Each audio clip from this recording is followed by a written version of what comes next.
Hi. A couple of months ago, we posted a video on a revolutionary air conditioning system that does not depend on a compressor or freon gas, but rather on a desiccant, a concentrated solution of calcium chloride in water, a couple of aquarium pumps, some fans, and some common PVC plumbing.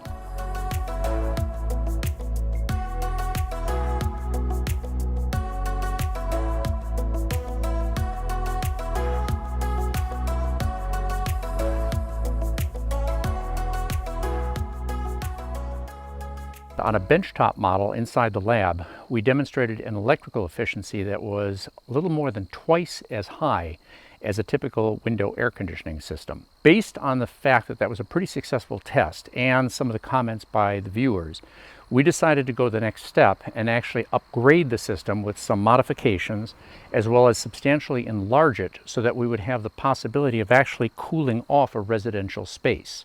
Today we're going to try to cool off the Tech Ingredients lab with this air conditioning system.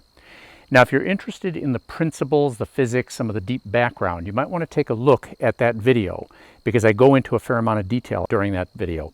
But today what I want to do is I just want to touch on what's going on here, where the air is flowing, where the desiccant, where the water is flowing, and give you an idea of what modifications we've made in the original system. And then finally we're going to go inside and we're going to see what kind of performance this has and if we can in fact cool off the room.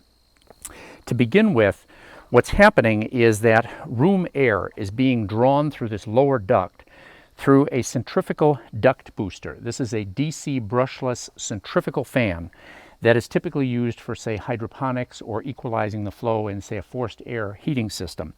This forces air down into the bottom of what's called a Y fitting, W-Y-E. It's a common plumbing fitting, and it's this Y shape at the bottom of this setup. This is 150 millimeter, 6-inch diameter PVC tubing throughout, as opposed to the 100 millimeter diameter tubing that we used in the previous video. The air that's forced down here then travels up this straight column to the top, where it's rerouted back into the room. So there's a loop of air within this column. Simultaneously, what's happening is there is a flow of concentrated, cold, 42% calcium chloride desiccant that is showering down this column in a countercurrent direction with the airflow. The millions of small little water droplets or desiccant droplets provide a lot of surface area for interaction, and because the desiccant has such an affinity for water, it actually yanks the humidity out of the air into the desiccant droplets that then accumulate down at the bottom here, so that the air that's flowing back in here has been dehumidified as well as refrigerated. We'll get into that. Now, the fluid that hits the reservoir down here has to be refurbished because we've actually diluted it slightly and we have warmed it slightly by the process of transferring to the air. And so that Iwaki pump back there, which is an aquarium pump, pumps the liquid out of the reservoir to this solar water heater over here. I'll get into some of the details about that, but basically this raises the temperature of the desiccant to between 40 and 60 degrees centigrade. And because of that higher temperature, the vapor pressure of water rises with temperature, and so the desiccant has less affinity for that water vapor at the higher temperature. When that water then, or that desiccant then flows back to the system from the heater, it goes to the top of this column here. And in the column is a common shower head. This is a $2 human being shower head that sprays this water, or this desiccant, down the column in a countercurrent direction, similar to what's happening here with another one of these duct boosters as the air is flowing upward. So we then drive the humidity off of that desiccant and into the air outside. What happens at the bottom here then is we have concentrated and somewhat still warm desiccant in the reservoir down here. So what we need to do then is we need to drive off some of that residual heat. And so the second Iwaki pump back there then pumps that warm concentrated desiccant into this heat exchanger, which is just a fan-mounted radiator that pulls outdoor air through it and drives off most of that residual heat. And then the desiccant that comes out of here, which is now cooler, then travels up here to a second radiator. This radiator is in the output of what's going on in here, and what's going on in here is a transfer of heat that it's an evaporative column. And so effectively what happens is cold, humid air is passing through this radiator and pulling off some of the additional heat from that desiccant. When the liquid leaves this radiator here, it travels back down to the inner tube of a coaxial stainless steel wort chiller. We use this for brewing. But these two stainless steel tubes, which are coaxial with each other and then formed into a coil, allow the desiccant to travel inside here and then eventually pass out this side here and then back up to the original tower to continue the loop. What happens with the reason that this thing is able to reduce the temperature is because this third column is a swamp cooler. It's an evaporative cooler. Instead of desiccant at the bottom here, we have plain water. Now you could use rainwater, you could use gray water, you could even use salt water or seawater, as long as you refurbish it occasionally as the concentration of the salt rises. Bottom line is the airflow in the countercurrent here and the droplets of water here cause the water to evaporate. And because water will absorb over 2,000 joules per gram of water evaporated, the water that survives the drop here falls into a reservoir and is substantially below outdoor temperature. And the air that has flowed around those droplets is also cold. That's what takes some of the additional heat out of the upper radiator. And so when the water then flows to the bottom here, it is pumped out by these small little pumps on the other side of this tower and passed through the outer coil of the wort chiller. And so this helps to reduce the temperature of the desiccant even further with more heat transfer. And then the water that comes out of this outer jacket of the wort chiller then travels back up to the shower head in the top here. So each one of the units are very similar in terms of their mechanical design, but they're each serving a different function. This is doing the actual refrigeration of the air and dehumidification of the air that's going into the room.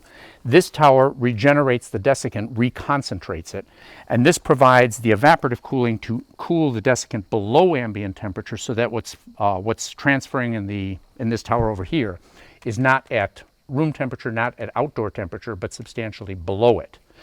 Now, one of the differences between this system and the one that we built on the bench a couple of months ago is obviously size. This is 150 millimeter diameter tubing, that's 100 millimeter diameter tubing.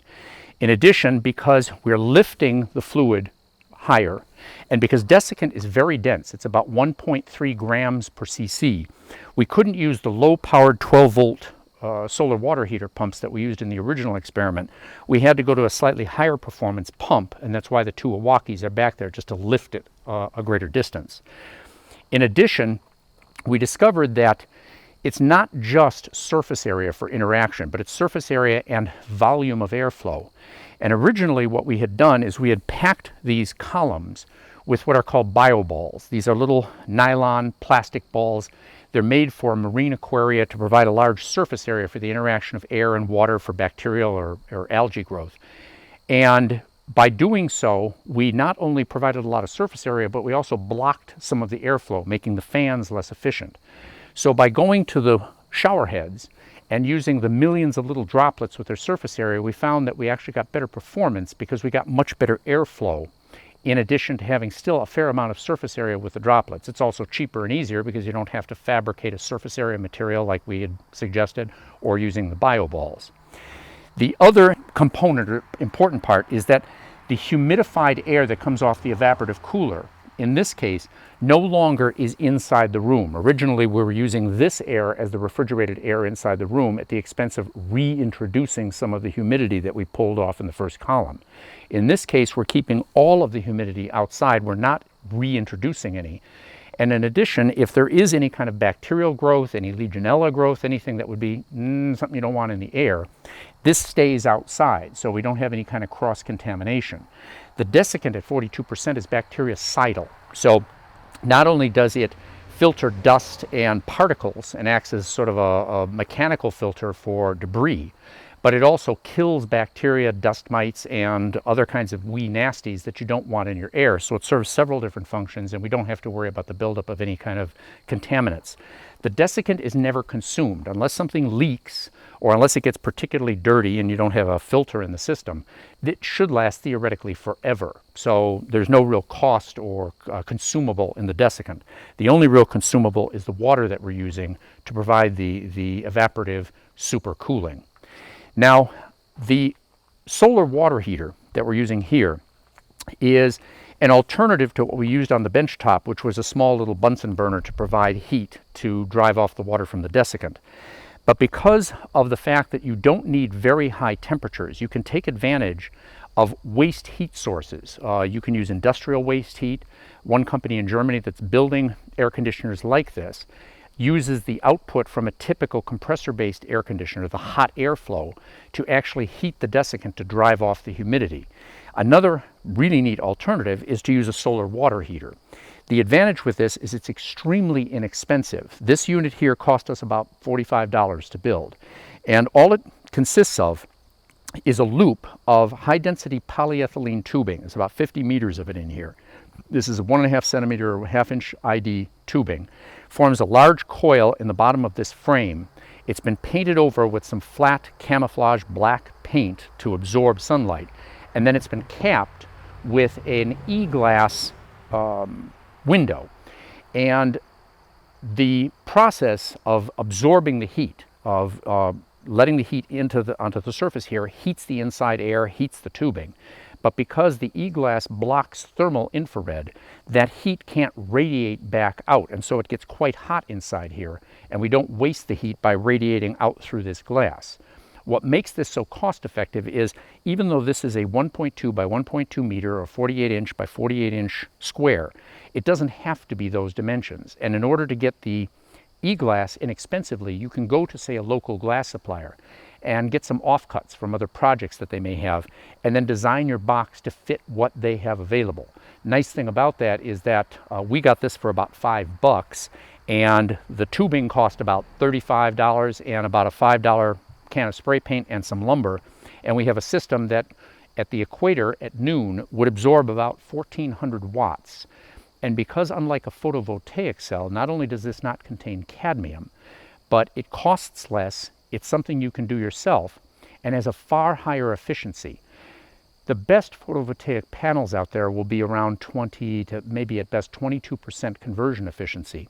But because we're not heating the water very high or the desiccant very high, we can get absorption up around 80 or 85% efficiency with this kind of a unit.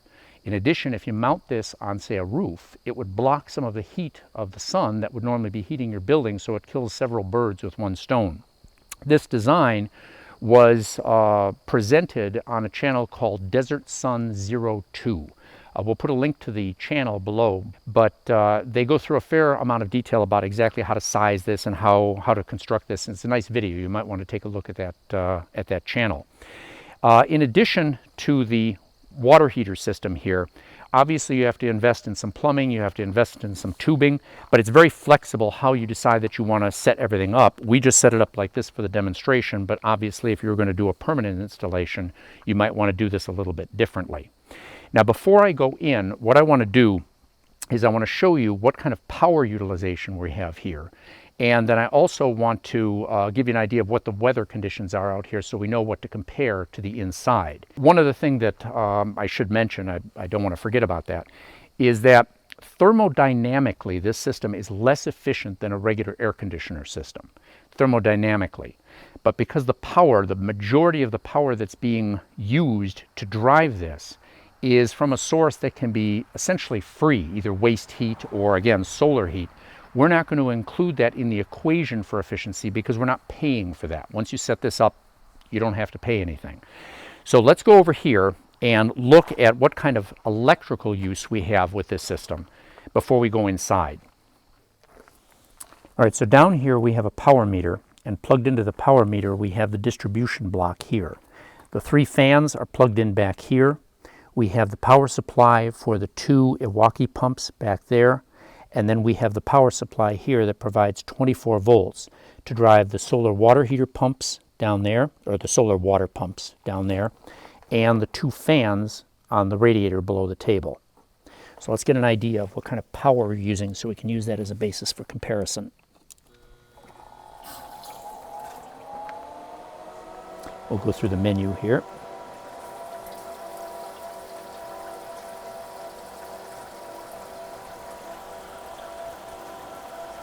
So we're looking at about 165 watts of power.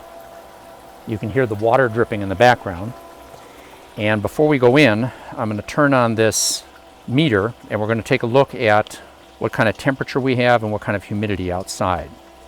It takes a little bit of time for this to stabilize, but we're looking at about, probably going to get to about 55% relative humidity, 54%, and about 17.3, 17.4 degrees.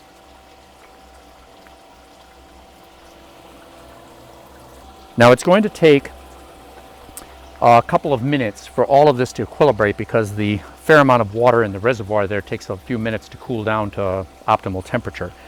And so we're going to take a couple of minutes, we'll get this set up inside, and then we'll take a look and see what the air flows are and do some measurements. All right, so what we're going to do while we're waiting for the liquids inside the reservoir is to equilibrate to temperature based on fact that it takes a little bit of time for the evaporative cooling and for the heat to circulate out of the solar heater. What I'm going to do is get some of the numbers that we're going to be using for our future determination of the performance. And I'm going to start with the diameter of the return duct up here. As you can see, it's about 175 millimeters across, or 7 inches across. And we can measure the velocity of the air that is traveling here out of the duct, and it is close to 5 meters per second.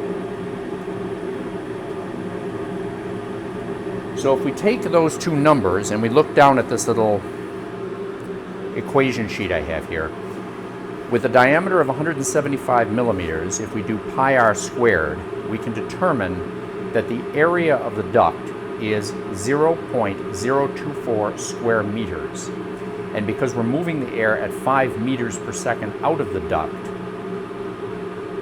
we are moving 0.120 cubic meters per second. Air has a density of 1.22 kilograms per cubic meter. So therefore, when you multiply these two, we are moving 0.145 kilograms per second, or 145 grams per second of air. And we're going to use that for future calculations. You can see that we have an indoor temperature of about 67 degrees, 64.4 degrees. We'll use relative measurements, and I'll tell you why I'm using imperial in a second. But nevertheless, I'm going to hold this probe over here because this is the air coming from the room. This is the general temperature of the air that we're trying to cool inside of the lab. So 65.6 degrees or so. It's a little off of this, but again, calibration. It's coming out of the duct. We can see that it's substantially colder. 65.6, and we're already down to below 62. We're going to give this a few more minutes to equilibrate, but as you can see, we definitely are cooling off the room air. Keeping in mind that this is the amount of air that we're moving every second, I'm going to look here at this other graph that will help us to understand a little bit about the other part of an air conditioning system, which is the dehumidification process. This is a graph that has multiple curves on it. Each colored curve represents a percentage of relative humidity. Relative humidity is the percent capacity of air for water vapor at any given temperature. Warmer air will hold more water, so the relative humidity is temperature dependent. At any particular relative humidity, if we follow that particular line, let's say for a certain temperature across here, we can take the 10% relative humidity line and at 50 degrees move over to the y-axis. And what the y-axis represents is water vapor. Here it is pounds of water per pounds of dry air, but it's like to like. It could be kilograms to kilograms. It doesn't really matter. It's a ratio. And at a 10% relative humidity at 50 degrees, there's a very small fraction of that 122 or 1,220 grams of air per cubic meter that represents water. It's only a couple of grams are contained in the air at that relative humidity. As the relative humidity rises and you follow higher curves, a higher amount of water vapor is being contained within that air volume. So with that in mind, what we're going to do is we're going to figure out in a little bit, once we get this to a sort of a stable temperature, we're going to figure out what kind of relative humidity we have to start with, what we have to finish with, and then we can calculate how much energy to remove that much water vapor from the air that we're flowing through the system. It takes over 2,000 joules to condense 1 gram of water. So if we're trying to remove 1 gram of water per second, we're using 2,000 watts of cooling power. And that can be even more significant than the effect on just cooling the air. So let's give this a couple more minutes to equilibrate, and then we'll start doing our time lapse.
All right, so obviously we've been going for about an hour and a half, and as you can see, we've dropped the temperature a few degrees Fahrenheit. Not that impressive in terms of a temperature drop, but one of the issues is that we're getting a lot of sunlight in this room. We have huge windows in the back, so we're probably pouring a couple of kilowatts of sun into the room. Nevertheless, the room isn't getting hotter, it's actually getting a little bit cooler. In order to determine the cooling power for the device, I'm going to measure the temperature here on the output. We're going to measure it across the input, and then we're going to measure it across the output and calculate how many watts is being extracted based on temperature. So we got about 62 point, I'll give it a little bit more time, call it about 61.4, and then here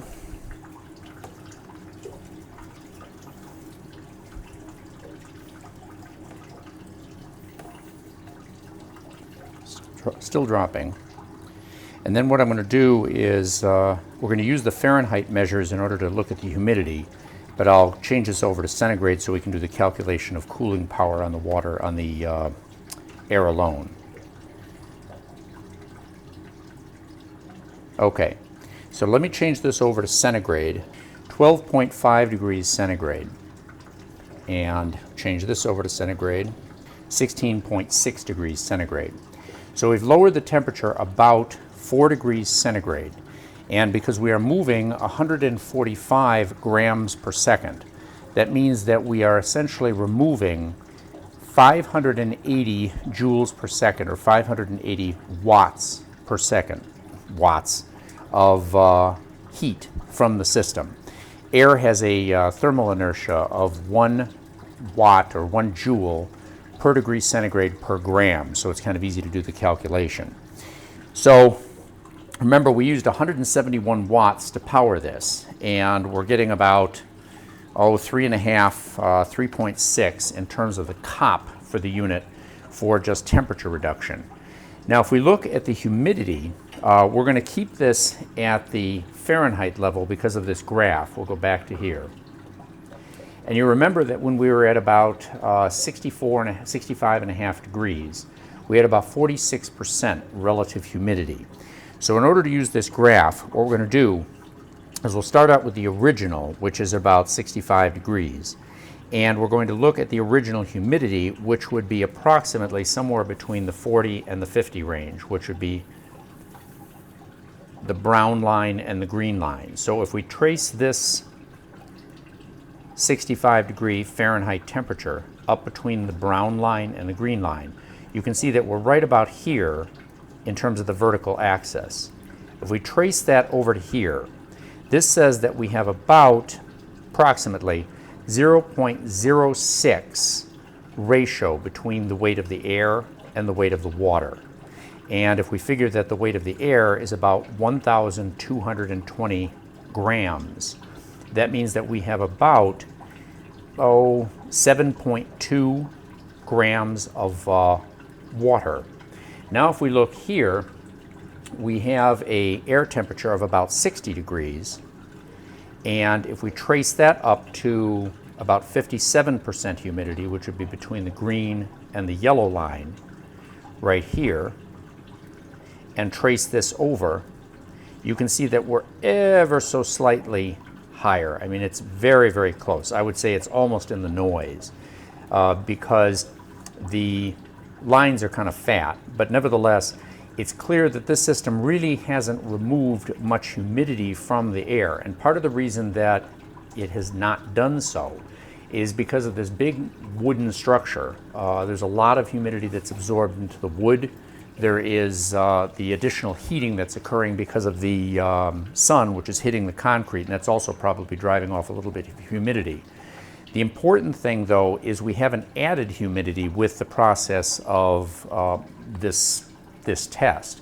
And so we could actually calculate the COP independent of reduction or addition of humidity and determine that we've got a COP of about 3.5. 3.5 COP is equivalent to a SEER of 14, which is just right about in the range of a typical household air conditioning system. The challenge in cooling off a large space like this, obviously with a prototype system, is that we haven't optimized the fans. We have to deal with changing temperatures through the day. It's becoming warmer both outside and inside. And as we flow the air and the water through the system, I've had to occasionally monitor to see what's happening with the fluid levels, have to add a little bit of water to the system. When I add the water, it's obviously not refrigerated water, it's water from inside the room, so effectively we're reintroducing some heat. Nevertheless, it's pretty much comparable to a standard room air conditioner system in terms of its electrical use. And as I said before, the amount of electricity that we use is really the thing that we want to compare against a conventional system, because the sunlight that drives the desiccation process, you don't pay for that. It's free and kind of neat. So I'm not overwhelmed with the performance of the system. I think the prototype led me to believe that this thing would be just, fantastic, and it would blow away all of the commercial systems out there. But nevertheless, it is able to compete with the commercial systems out there without using any Freon, without using a noisy compressor, and having the advantage of a system that largely can be built by yourself. You can put this thing together without having to have the skills to be able to solder and charge the system and evacuate the system. You can do this with standard plumbing pipe. So it's kind of a fun project, kind of a neat way to spend the afternoon. So I want to thank you very much for watching, and I really appreciate if you would subscribe, because we've got some really interesting videos coming up that are seasonal. Just like this air conditioner, we pushed this to the September timeframe, and it's already starting to get a little cool outside. We've got a couple other videos that are coming up that also have to be completed before the harsh New England winters set on us, and most of our projects are going to have to be located inside. So we'll be posting this in a couple of days and another video a couple of weeks after that. But again, I thank you for subscribing. It really helps us out if you engage the channel with comments, thumbs up. That helps the algorithms with YouTube to promote the channel, potentially even recommend the channel. And our hope is to grow a lot bigger to help us to spend more time on more projects. So I want to wish you a very happy afternoon, and stay safe, have a lot of fun, and enjoy your experiments. See you soon.